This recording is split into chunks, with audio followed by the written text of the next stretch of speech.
Ya está grabando.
Listo. Con ustedes he tenido clase el, el miércoles. No, no, son otro grupo, veo. ¿Me confirman eso, por favor? Que son otro grupo, distinto al miércoles.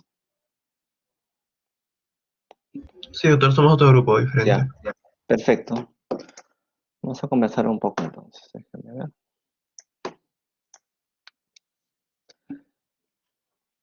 Ya, lo que me interesa como parte del curso de medicina interna es que sepan hacer diagnósticos diferenciales y que sepan ordenarse en sus ideas para los diagnósticos.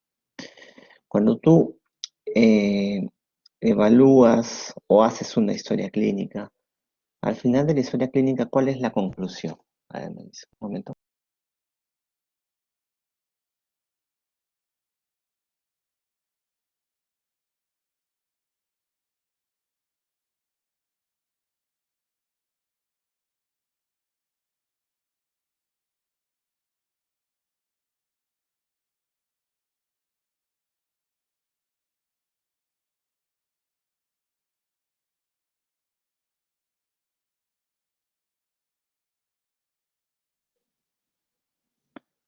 Chicos, me acaban de llamar de la dirección del hospital porque yo estoy aquí en el hospital, me están necesitando una reunión urgente, tengo que estarme en este momento.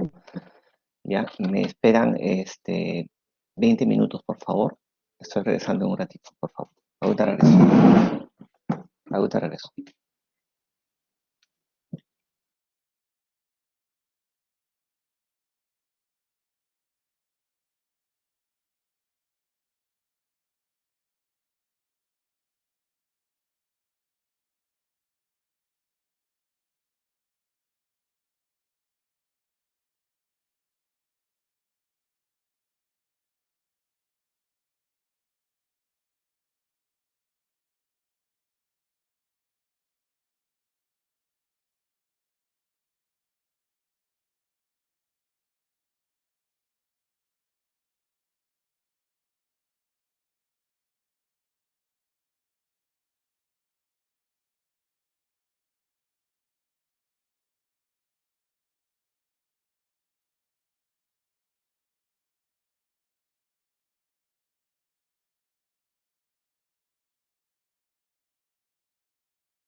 Chicos, vamos a continuar. A ver, había mencionado de que luego de una historia clínica sacas una conclusión, ¿no? La conclusión van a ser signos y síntomas principales solamente y tú vas a armar síndromes o problemas. Un síndrome, por ejemplo, es un conjunto de signos y síntomas. Por ejemplo, tengo tos, esputo purulento, fiebre, a la auscultación tengo crepitantes, matidez a la percusión, murmullo. Bueno, eso me hace un síndrome de condensación o consolidación, ¿no? Condensación o consolidación pulmonar. Este, la siguiente pregunta sería, ¿cuáles serían las causas de ese síndrome de condensación o consolidación pulmonar? ¿No? Entonces, luego del diagnóstico sindrómico o de problemas, ¿cuál es el siguiente paso? Luego de síndromes o problemas, ¿cuál es el siguiente paso?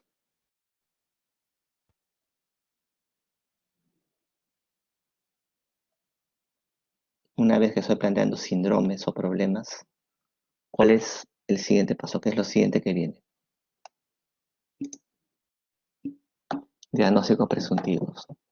Diagnósticos presuntivos. Tú me puedes plantear 100 diagnósticos presuntivos, pero tienes que saber de alguna manera ordenar, ¿no es cierto? Tienes que saberte ordenar. Algunos pacientes, algunos signos y síntomas no se pueden agrupar como síndromes, sino quedan como un problema. Por ejemplo, hemoptisis. El paciente viene por hemoptisis. Hemoptisis no es un síndrome, no hay síndrome de hemoptisis. Lo pones como problema. Eh, algunos también pueden poner, por ejemplo, acá vamos a colocar un síndrome. Vamos a colocar síndrome, dificultad respiratoria.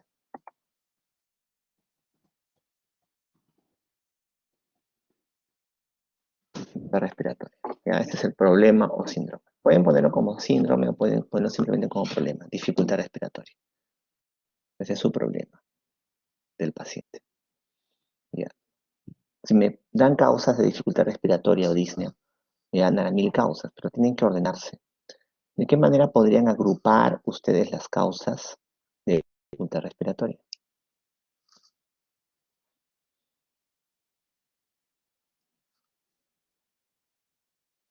¿De qué manera podrían agrupar las causas de dificultad respiratoria?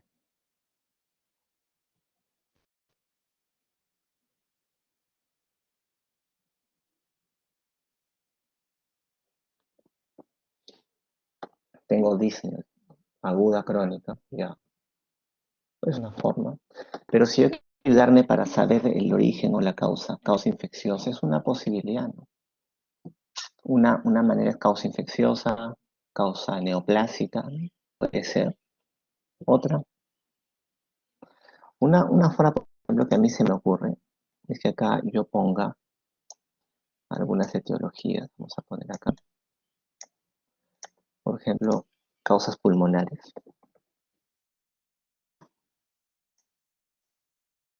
causas cardiovasculares,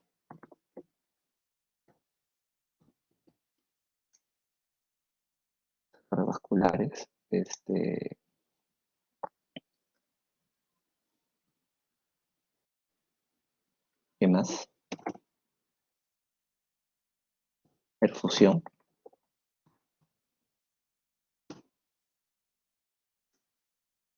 voy a poner como causas metabólicas, ¿no?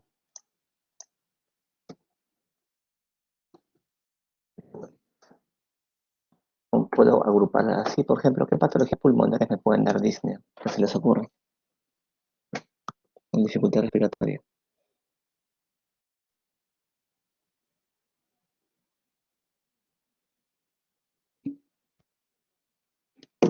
Muy bien, tuberculosis, más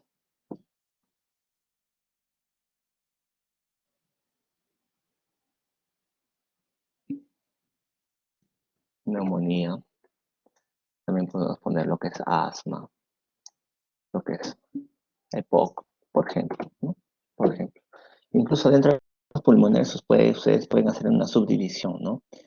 Es una patología parenquimal, es intersticial, es pleural, es bronquial, ¿no? ¿Por qué les digo que se ordenen?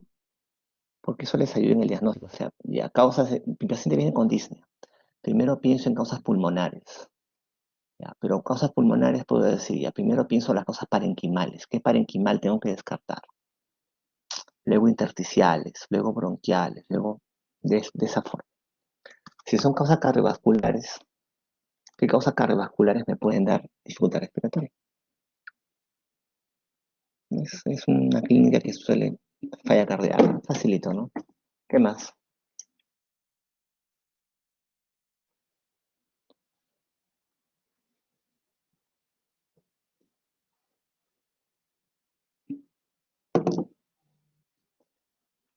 Pericarditis, pero la pericarditis me produce finalmente lo que es una falla cardíaca, ¿no?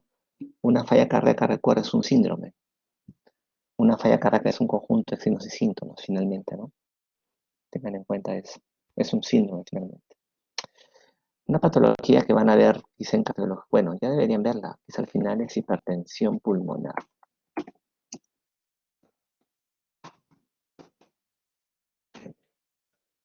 Hipertensión pulmonar.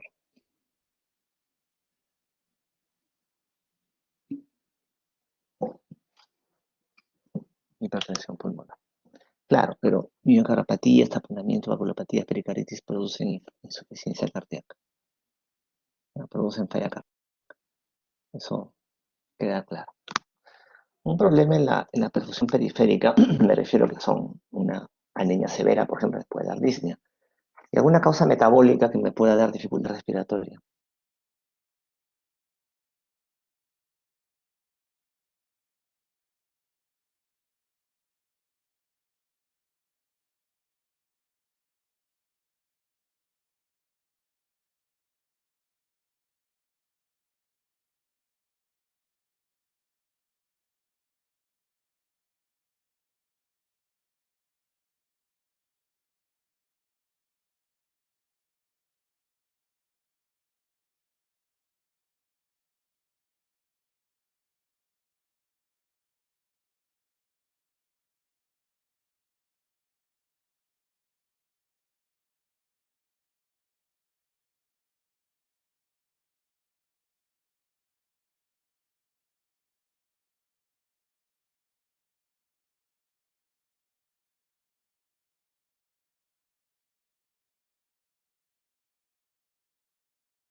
Este signo, entonces, en el supuesto caso que la disnea sea de etiología, una cardiovascular, por ejemplo, ¿ya?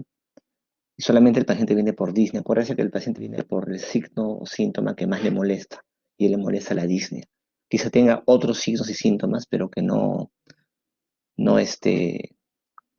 no le molesta ni les da importancia al paciente. Él viene por la disnea. Yo quiero saber si es por falla cardíaca. ¿Qué signo o síntoma ustedes más le preguntarían? Primero, ¿qué síntoma más le preguntarían si piensan que es falla cardíaca?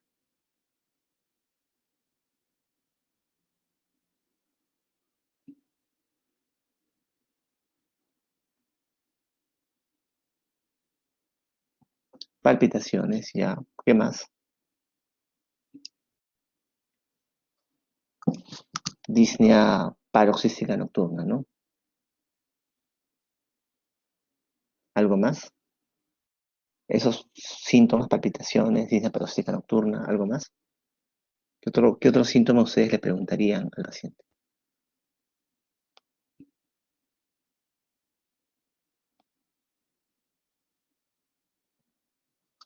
Edemas, ¿no? Aparición de edemas. ¿Qué más? ¿Qué otro síntoma presenta el paciente?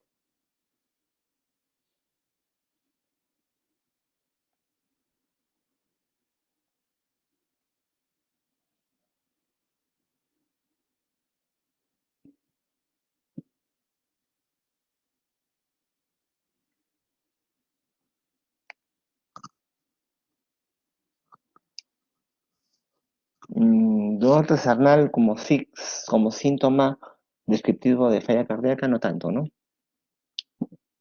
¿Algún otro?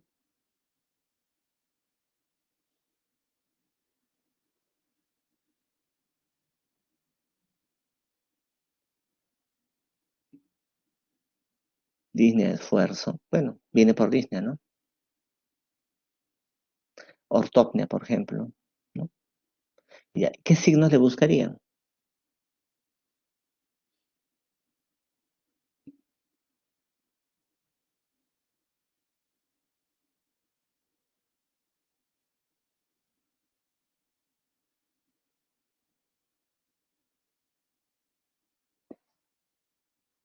Ingurgitación yugular, muy bien.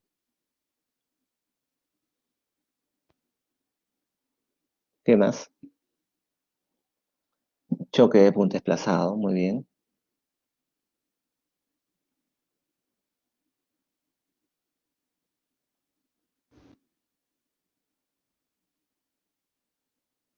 ¿Algo más?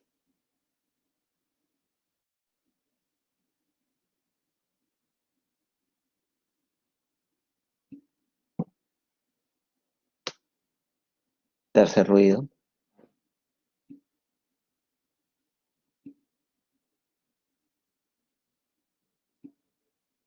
Reflejo patoyugular, ya. O sea, signo de congestión hepática.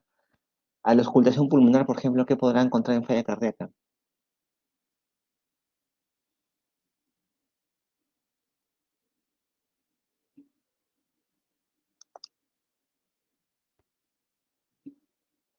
Soplos, crepitantes. ¿De qué tipo de crepitantes van a ver?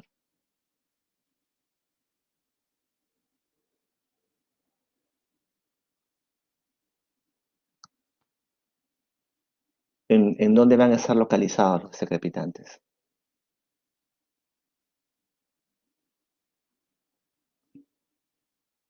En bases, bibasales, y es importante eso.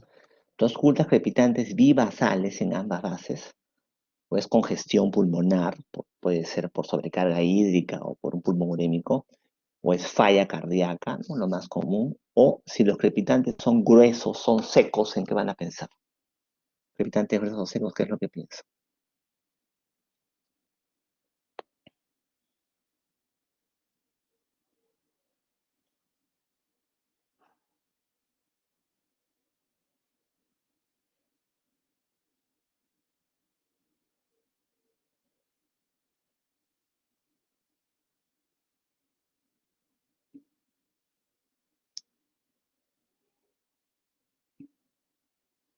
Fibrosis pulmonar. 50 crepitantes secos y basales van a ser fibrosis pulmonar. Muy bien. obviamente si piensan en neumonía, encontrarán congestión pulmonar, asma sibilantes, roncantes. Si ven un paciente evidentemente pálido, tiene disnea, podrán pensar que es por una anemia severa, o podrán pensar que también tiene una falla renal, ¿no? Recuerda que la falla renal viene con anemia. Tengo disney y lo veo pálido, evidentemente pálido. Una posibilidad es que sea una ERC, que por la anemia o la acidosis metabólica o un pulmón urémico o los tres juntos tiene disney. Esa es la idea, ¿ya? O sea, plantean un síndrome y van sacando causas probables. ¿Ya? Vamos a ver. Eh, ¿Qué más tenemos? Tenemos otro síndrome, por ejemplo, edematoso. Síndrome edematoso. Si yo quiero agrupar las causas del síndrome edematoso, ¿cómo las agruparía?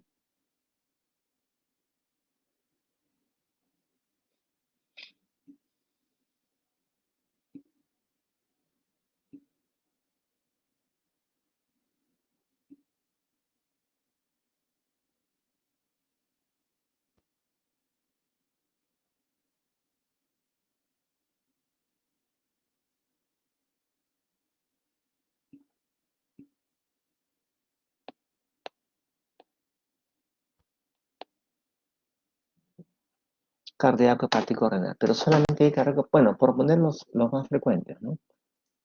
Ponemos acá cardíaco, hepático,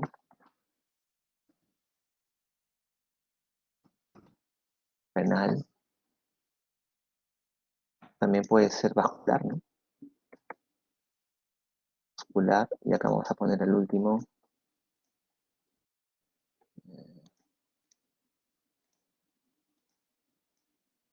acá el último ya, metabólico, ¿no?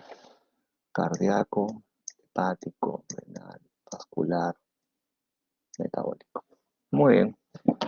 Obviamente, ¿qué le buscaré yo al paciente para pensar que el edema es de origen cardíaco?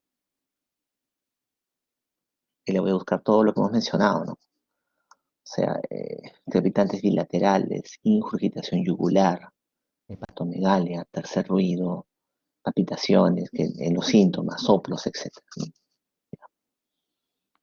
Si fuera hepático, ¿qué le preguntaría o buscaría al paciente? Primero, ¿qué le preguntaría al paciente? Primero con lo que le pregunto. O sea, él viene por hinchazón de piernas, tú lo ves ahí nomás viéndolo, lo ves, ¿no? Hinchado. Y lo primero que haces es preguntarle, ¿no? No le examinas de frente, primero le preguntas. ¿Qué le preguntas?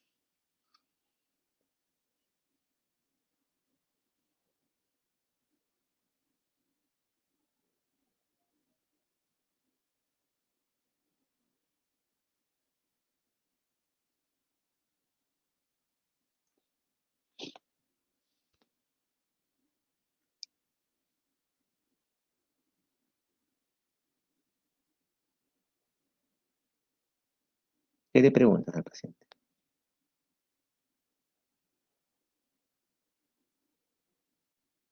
¿Qué le haces preguntar como antecedente?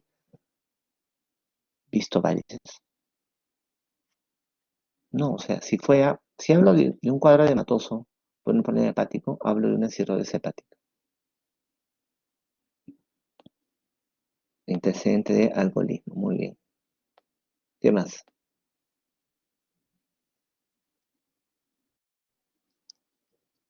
¿Qué más le puedes preguntar como antecedente?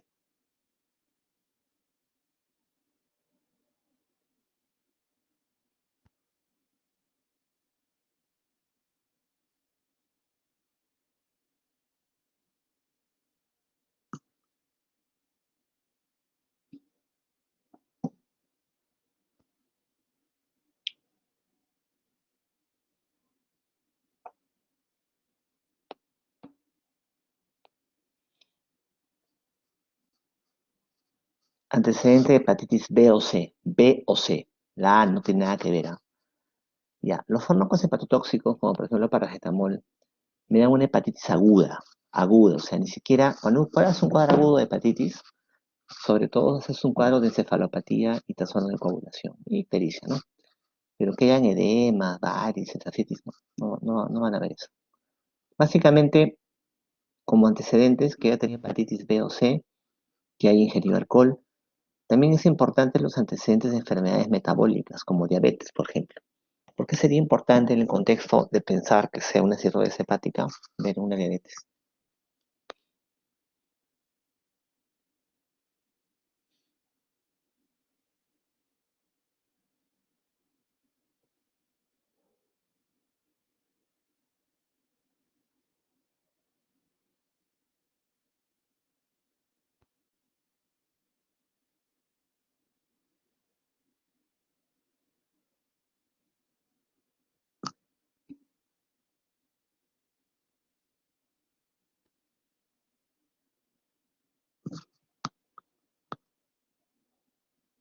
Ya, antecedente, claro, puede haber antecedente de metamesis, pero estamos hablando puntualmente de lo que es la diabetes. ¿Qué importancia tiene la diabetes para saber si el edema es de origen de insuficiencia hepática?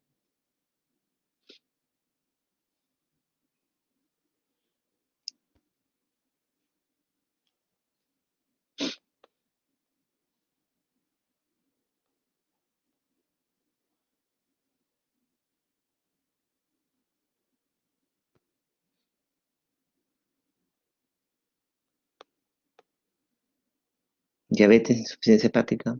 ¿Alguna relación?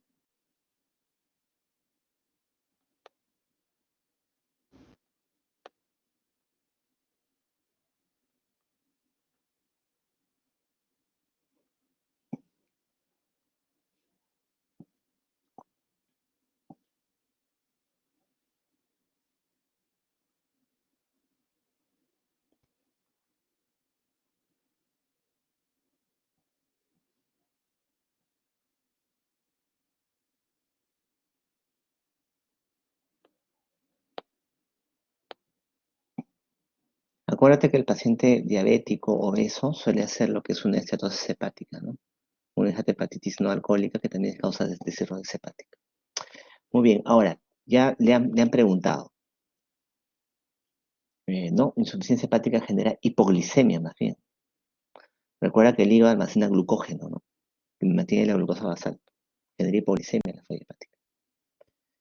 Eh, y ahora sí, ¿qué le buscarían ustedes al paciente clínicamente, con insuficiencia hepática para pensar que el edema es de origen de insuficiencia hepática? Ictericia, muy bien. ¿Qué signos de hipertensión portátil? Mira, eso de cabeza de medusa, creo que nunca lo he visto, ¿no? Van a encontrar circulación colateral, ya.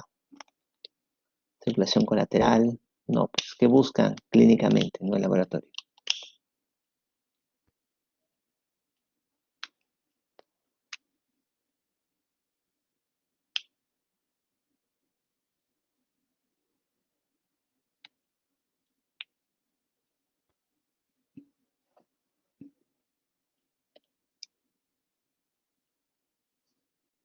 Bueno, varices se busca por endoscopía, ya. Asitis, signos de asitis, ¿no? Abdomen distendido, este, circulación colateral, signo de la oleada, telangiectasia, ictericia, palmas hepáticas, ginecomastia, ausencia de vello, son signos que pueden sugerirme un tema de insuficiencia hepática.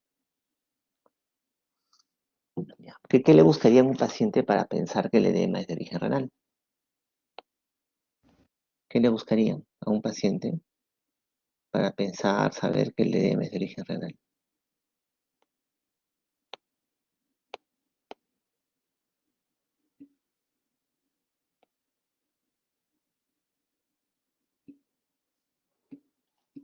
Pero la fobia también puede haber en edema cardíaco. Proteinuria. ¿Ya? ¿Qué le buscarían clínicamente? Acuérdate, tú no tienes laboratorio. Ya, hematuria puede ser. Hematuria podría ser. Acuérdate que el edema en un paciente renal se presenta en el contexto de un síndrome nefrótico o un síndrome nefrítico. El edema se presenta en ese contexto, en un síndrome nefrótico o en un síndrome nefrítico. Se presenta ahí el edema. Ya, entonces, ¿qué otro signo clínico vas a poder tú encontrar para determinar que el edema pueda ser de origen renal?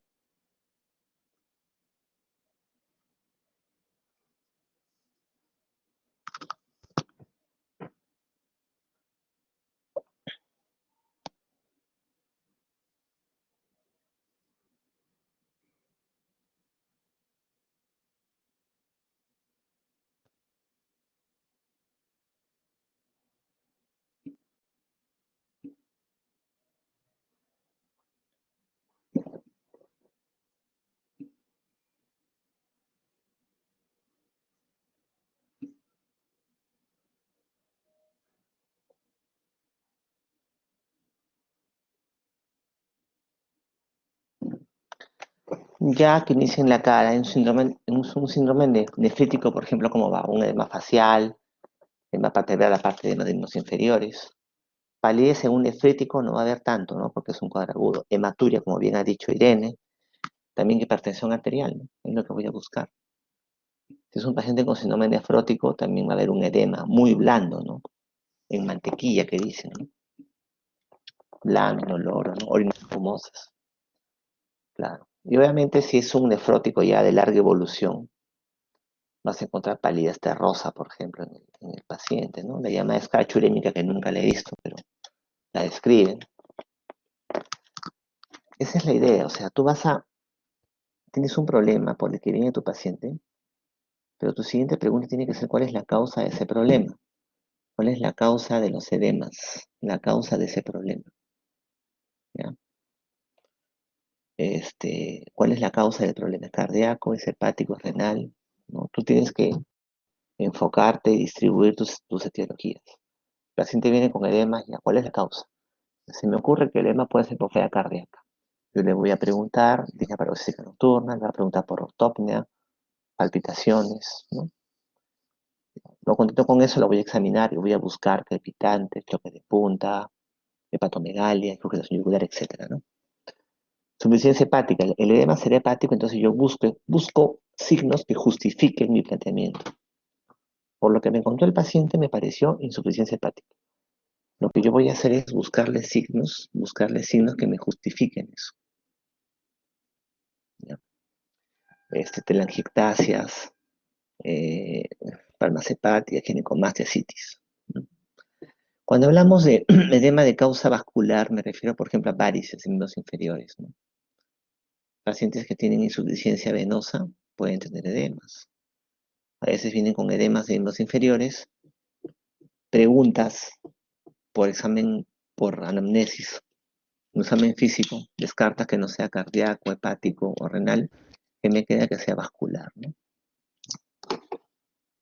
O sea, ahí ver que no sea por un problema de insuficiencia venosa periférica. Otro tipo de edema vascular, se podría decir, es el linfedema, ¿no? El linfedema se debe, por lo general, a una obstrucción de los vasos linfáticos. Esa obstrucción suele deber a una compresión extrínseca muchas veces, ¿no? O el mismo edema que se produce, el mismo edema de etiología varices en los inferiores, o el edema cardíaco, ¿no? O el que ustedes quieran, el mismo edema me puede comprimir también los linfáticos y darme también un componente de linfedema. O sea, en un edema de otra etiología puede haber un componente de linfedema también por compresión extrínseca de los linfáticos. O por tener un tumor, por ejemplo, una neoplasia a nivel del aparato genital o abdominal bajo, que me comprima los vasos linfáticos superior inferior y me dé ese cuadro. Y cuando digo metabólico, ¿a qué me refiero? Un edema metabólico.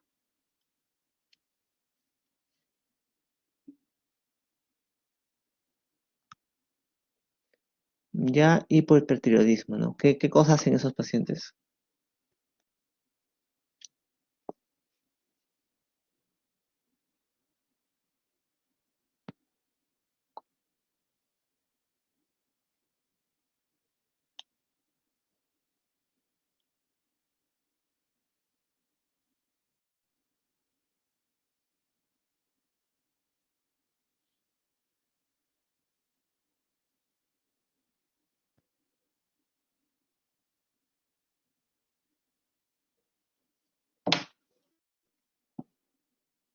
El edema que aparece en el hipo o hipertiroidismo, ¿cómo se llama?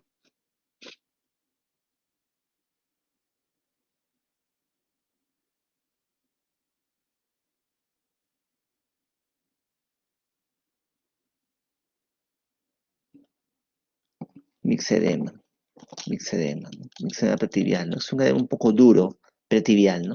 ¿Sí? También puede ser. Pero obviamente el paciente viene, se me hinchan las piernas. Muy fácil, ¿no? Edema ya.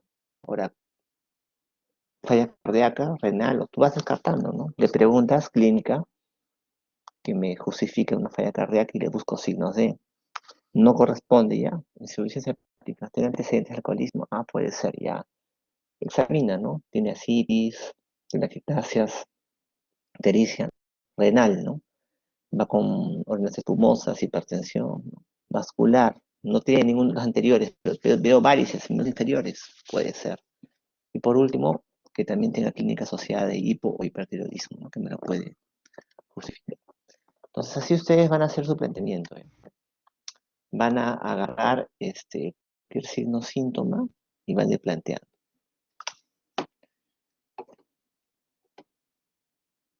Otra forma también de planteamiento, vamos a hablar acá, a ver,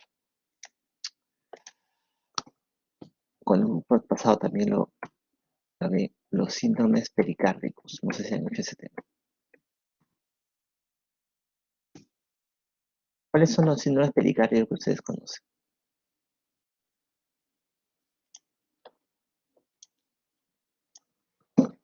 Síndromes pericárdicos que conocen.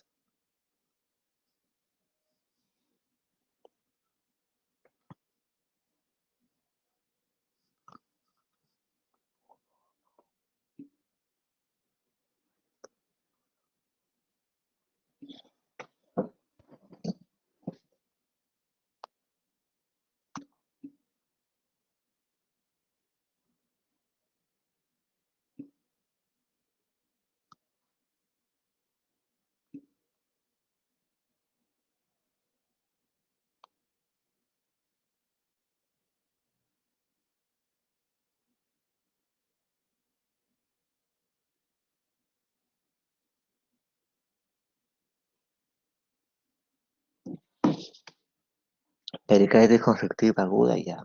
Tenemos lo que es pericarditis aguda. Tenemos lo que es taponamiento cardíaco. Sí, luego. Después de la aguda viene el derrame pericárdico. Viene lo que es el taponamiento cardíaco. Luego viene lo que es la pericarditis. Vamos a borrar esto de acá. Un momentito. Pericárdicos. Pericarditis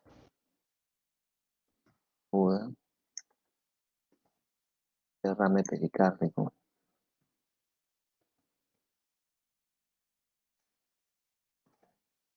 Taponamiento cardíaco.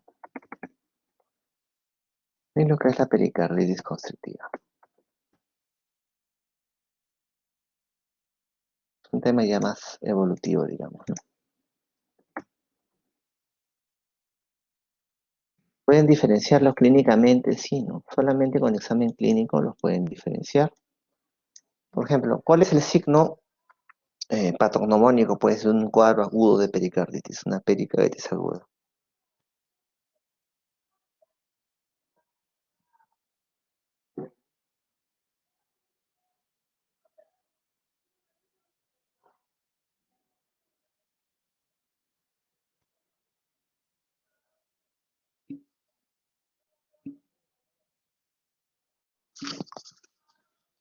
Frote pericárdico, muy bien. El signo patognomónico es frote pericárdico, ¿no? Clínicamente, ¿qué va a presentar el paciente? ¿No? Clínicamente, ¿qué presenta el paciente?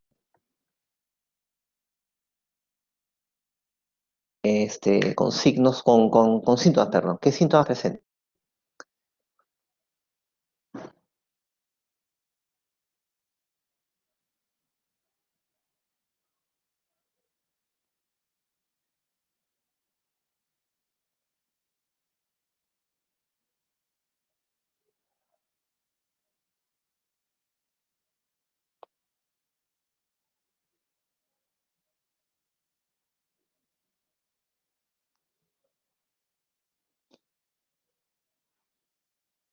¿Qué síntomas presenta el paciente? O sea, cuando viene tu paciente a consulta y tú dices puede ser carditis,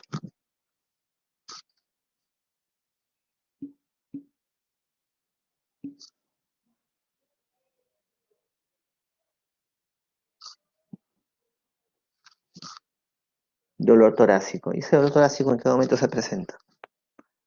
¿Cuándo se presenta ese dolor sobre todo?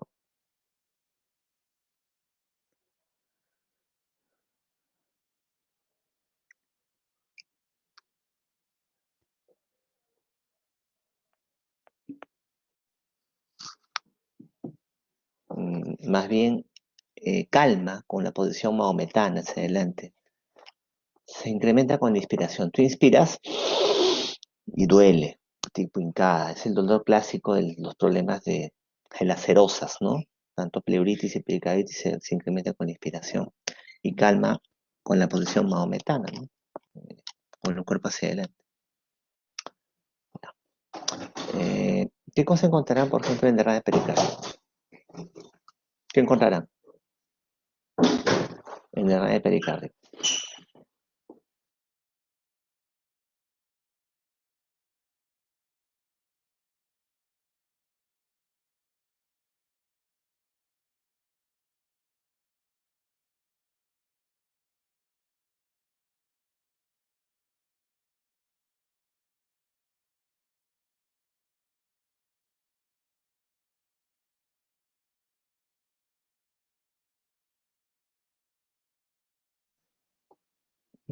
Ya, está bien, ruidos cardíacos apagados, disminuidos, ¿no es cierto?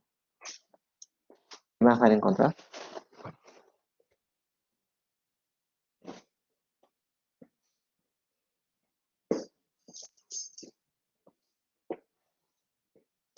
Derrame pericárdico, ¿no? Ya. Ortopnea, Disney, obviamente, como paciente con falla cardíaca, ¿está bien? ¿Qué más? Ya, matriz cardíaca no es tan usada, pero está bien. ¿Algo más? Acuérdate que el líquido alrededor del corazón va a ser lo suficiente para evitar de que se llene en diástole el corazón. Entonces la sangre regurgita por las venas, que es lo que encontraríamos al examen clínico.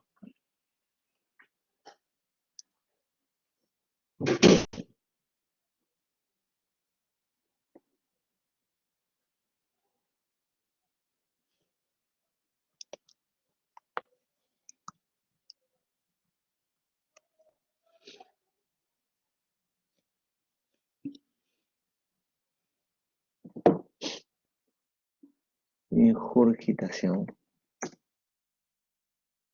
yugular, muy bien, muy bien. Ya. ¿Algún otro signo? ¿Qué pasa con la ingurgitación yugular cuando yo inspiro? Cuando yo inspiro, ¿qué es lo que pasa con esta yugular?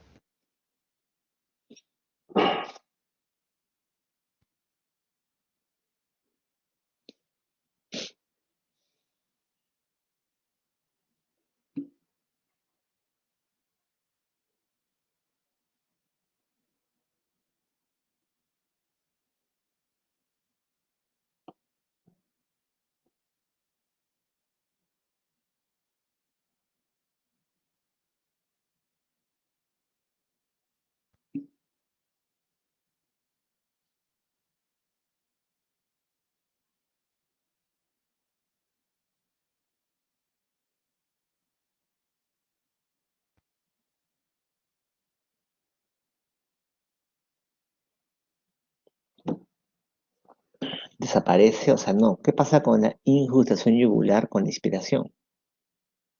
Una cosa es pulso paradójico. Pulso paradójico es cuando yo inspiro y la amplitud del pulso disminuye.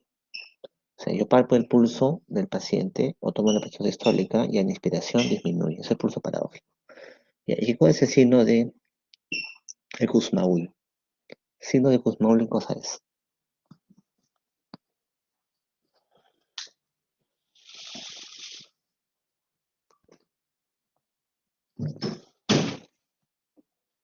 Ingurgitación yugular.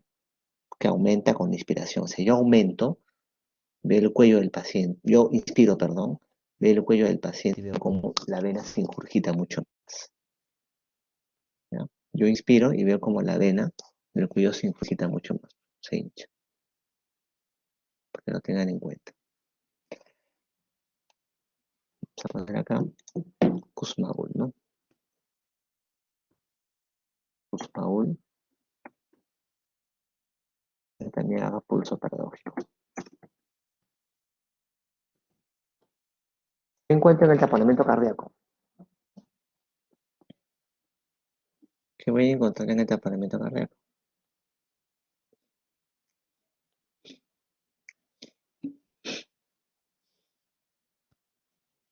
¿Cuál es la teoría de...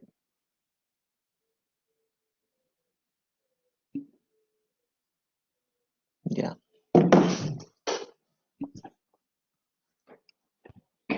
Hipotensión, radios cardíacos disminuidos. ¿Qué más?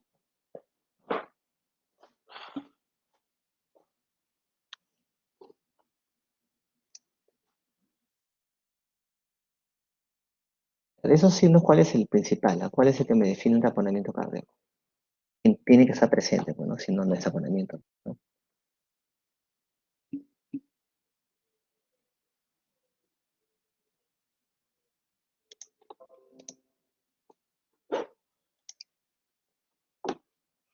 No, no es la irritación. ¿Cuál es el signo clínico que, o sea, tiene que estar presente para definir un taponamiento cardíaco? No es cuestión yugular.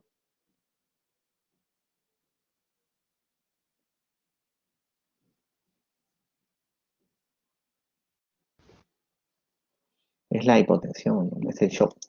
El shock, punto. No, el frote pericárdico va a ser cuando el pericardio está irritado, inflamado, pero no hay mucho líquido, ¿no? Se frotan de esa manera.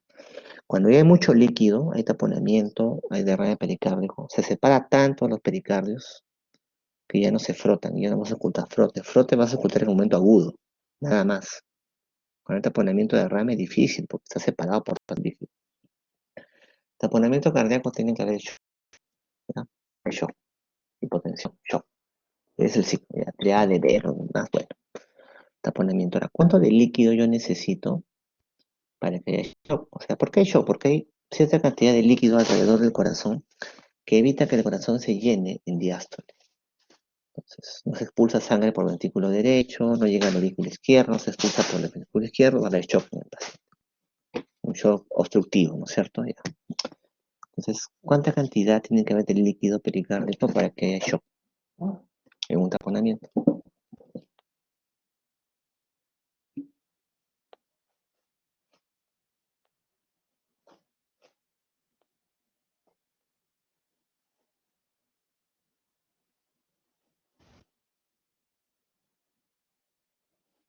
Más de 2 litros. Ya, litro y medio, por lo menos litro y medio en el taponamiento cardíaco crónico. O sea, cuando lentamente se va acumulando líquido, como por ejemplo en tuberculosis, que es una enfermedad crónica, no es aguda, lentamente, puede llegar hasta el litro y medio, quizás 2, para que recién aparezcan signos de taponamiento. Ya, ahí vas a ver una placa con una ciudad cardíaca grandota, ¿no? En botellón, en matraz que llaman. Pero digamos que tienes un accidente de tránsito, ¿no? Te golpeas el pecho con el asiento de una combi, ¿ya? Y acumulas ahí líquido. Hemopericardio haces, ¿no? Por el accidente. ¿Tú crees que vas a soportar llegar a 2 litros de líquido pericárdico? O sea, en el cuadro agudo de taponamiento cardíaco, ¿cuánto de líquido se requiere para que haya taponamiento? Litro y medio, 2 litros en lo que es crónico, ¿no? TB. Pero un cuadro agudo, por ejemplo, un hemopericardio.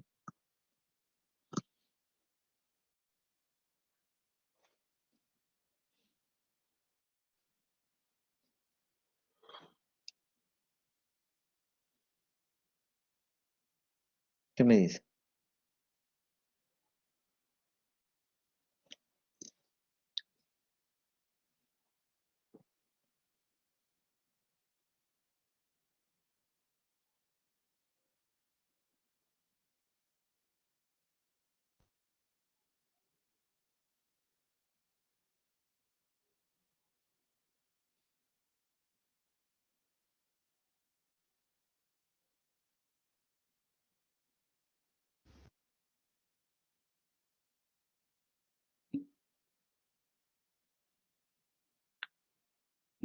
2 litros, no, pues 2 litros en un cuadro agudo, 150, 300 mililitros, ¿ya? Un taponamiento cardíaco agudo lo hace con 150 mililitros, quizá menos incluso. Entonces, como es poco líquido, la silueta cardíaca no va a estar aumentada de tamaño muchas veces.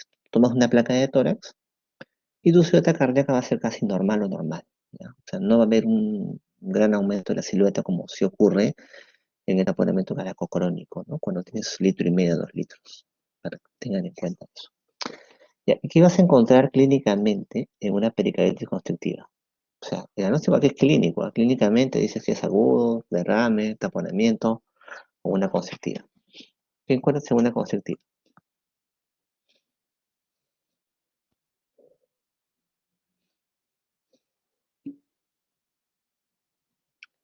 Ya, muy bien, ¿qué más?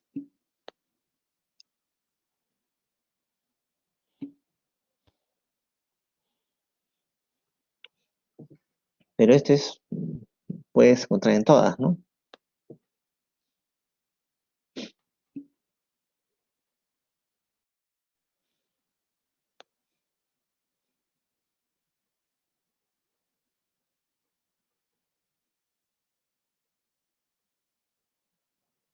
Edema, bueno.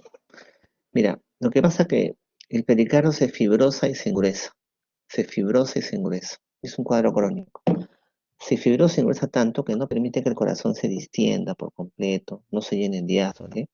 La sangre regurgita por las venas, vena cava, suprahepática, llega al hígado, lo congestiona y se produce una cirrosis cardíaca. Y el paciente va a hacer hipertensión portal y va a hacer cirrosis hepática, o sea, una pericarditis con cirrosis hepática, con signos de hipertensión portal, ahí vas a pensar en pericarditis constrictiva. Yo sé que ustedes quizás han leído que la ascitis se presenta en lo que es falla cardíaca, sí, se puede presentar, pero si me preguntaran una causa en especial de falla cardíaca que vaya con ascitis, importante, esa es la pericarditis constrictiva. Han encontrado un paciente con estigmas hepáticos, ictérico, abdomen distendido, hipertensión portal, como una cirrosis. Y tiene un antecedente de pericarditis, ¿sí? Cirrosis cardíaca. Entonces, este, ese diagnóstico es clínico, ¿no? Obviamente compruebas esto con un ecocardiograma, ¿no? Con un ecocardiograma. Ahora, ¿cuáles son las causas de lo que es síndromes pericárdicos? Causa de pericarditis aguda, por ejemplo. ¿Qué causas tiene? O sea, digamos que tú clínicamente has llegado a la conclusión que es una pericarditis aguda. Vamos a borrar. Vamos a poner acá. Mi problema, por lo que yo he examinado al paciente, es una pericarditis aguda. La siguiente pregunta es las causas de pericarditis aguda. Entonces acá ustedes pueden agrupar las causas, pueden agruparlas para que no se les pase, infecciosas, autoinmunes,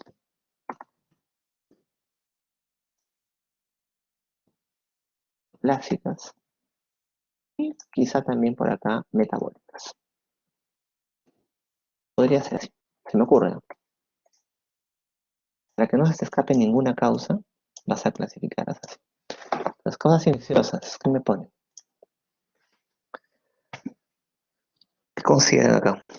Muy bien, tuberculosis. ¿Qué más? Virales, ¿no? Los enterovirus, como Coxsackie virus, por ejemplo. En Perú consideramos que es tuberculosis, ¿ya? En otros lados, virales. Bueno, va a depender de lo que leas. Autoinmunes, han hecho reumato. Neumococo, pericarditis, lo pondría al último de mi lista, ¿no? No, ya. Lupus, muy bien, lees. ¿Qué más?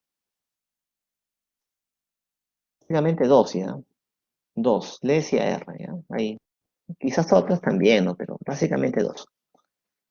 Neoplásicas, o sea, que sea una neoplasia primaria de pericardio. Eso vendría a ser los mesoteliomas, ¿no? Los mesotelioma son pleurales y también pericárdicos. Son raros. Antes que un mesotelioma, que un tumor primario de pericardio, yo pensaría una metástasis, ¿no? Metástasis de algo cercano, pues, ¿no? ¿Qué cercano puede haber ahí, no? ¿Qué cercano es al pericardio? Cáncer de mama, cáncer de pulmón, linfomas de mediastino, ¿no? Ya. Pero digamos que no es lo más frecuente, ¿ya? Y metabólicas, así quieren llamarlo, ¿qué podrían plantear o poner acá? ¿Qué podrían plantear? A ver,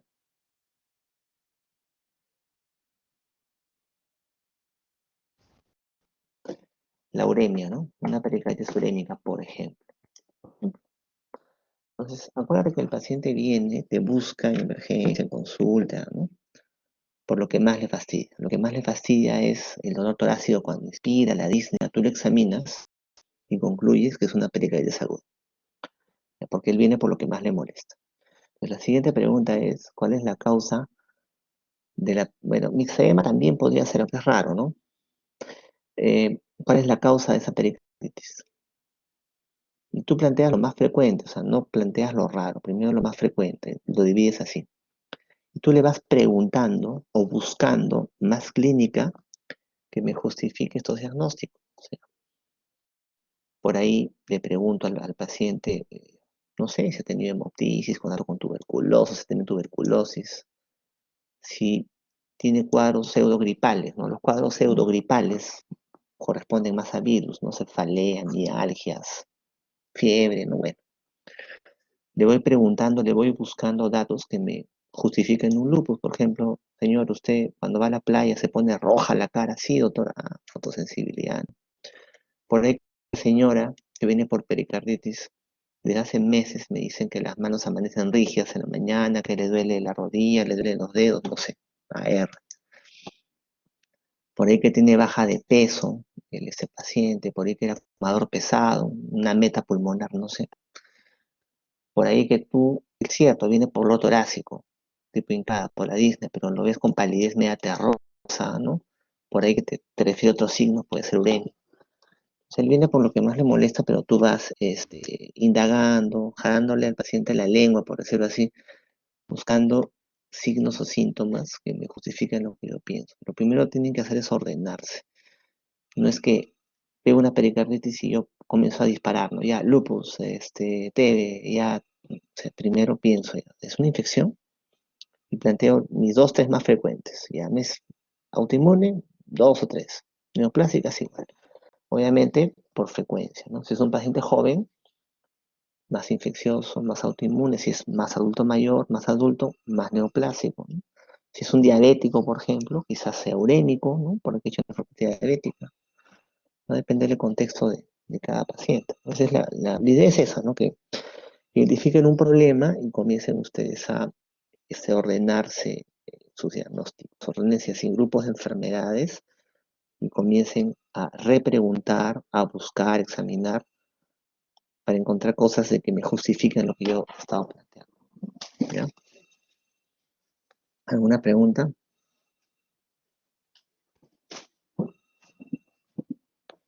¿Alguna pregunta?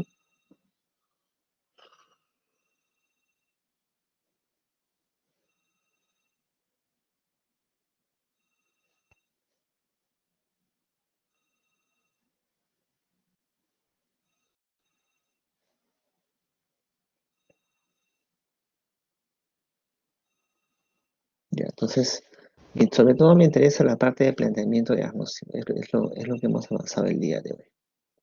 ¿Tienen alguna duda? ¿Alguna pregunta?